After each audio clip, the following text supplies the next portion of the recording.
Time for Sports. Simon Harding's here. Mohamed Salah is the African Player of the Year for the second consecutive season. No surprises there, Mark, is it? Liverpool superstar winning it, as you say, for a second time. Sadio Mane comes second. Pierre-Emerick Aubameyang comes third. All three players from the English Premier League. Mo Salah, who scored an impressive 44 goals last season. And we can now immediately switch to our sports editor, Ketavan Gorjestani, who is in Dakar and who has been following all of the ceremony for us. Ketavan, thank you very much for joining us. Mo Salah, not a surprise considering the year he's had, is it? No, definitely not. This award really caps off an incredible 2018 for Mohamed Salah. You mentioned it. Last season with Liverpool, he scored 44 goals in all competitions. He also reached the final of the Champions League with the Reds, and he continued in the first half of this season. He has already scored 13 goals in the Premier League alone. He's not the top scorer of the Premier League, but he is the third, and he is having a great first half of the season, but he was also very successful with his national team, with Egypt. He is, of course, the superstar of that Egyptian team, and he really lived up to his billing because he was key in qualifying his country for the World Cup for the first time in 28 years. Unfortunately, we remember that he sustained that serious injury in the Champions League, which prevented him from being fully fit to help out his team in Russia this past summer.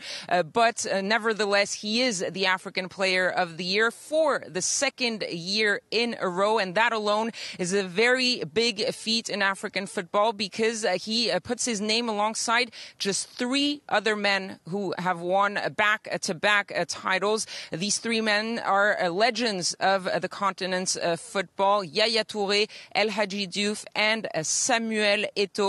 And of course, now Mohamed Salah, who said he was not quite realizing how he had done it, how he had made it back on that stage for a second year in a row. But earlier this afternoon, when we spoke to him in the press conference, he said that if he had won tonight, which he did now, he would, from tomorrow, be looking to earn a third title as African Player of the Year, and even maybe a fourth. And it was a busy day in Dakar, Ketavan, of course, because the CAF decided to award the 2019 Africa Cup of Nations to Egypt after stripping it from Cameroon earlier on in the year in November.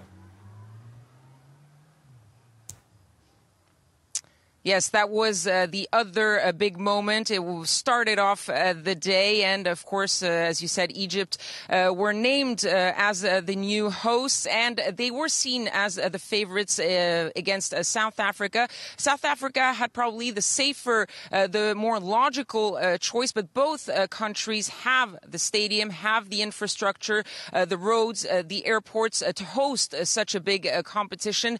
So that's not really where the decision was made. The president of the Confederation of African Football said it himself in an interview he gave to us. He said that what really made the difference was the support of the Egyptian government for the bid. Now, that is certainly true, but it's also true that the South African government not only didn't support the bid so much, but they also reportedly had been asking for the CAF to foot most of the bill for that competition, and that's why maybe they chose Egypt. The other thing is that Egypt is a very powerful federation in on the African continent. The headquarters of the CAF are located in Cairo, in Egypt. The president of the Egyptian Federation was a huge ally of President Ahmad's re-election bid. And finally, maybe that South Africa paid for having sided with the U.S., Mexico, and Canada for World Cup 2026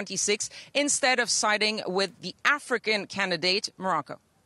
Ketavan Gorjestani, thank you very much for that analysis. Ketavan there from Dakar, or in Dakar. Well, already got her place booked in Egypt, I think. I know. And maybe you should get yours booked too, Simon. Sounds great. Egypt winning all that. Obviously, Salah winning and getting the nomination to stage the competition. It's fantastic for Egypt, isn't it? It's a really good time for Egyptian football. Fantastic. Simon, thank you very much indeed. Simon Harding with all the sport there. We take a very short break. After that, it's the Midnight News. Stay with us.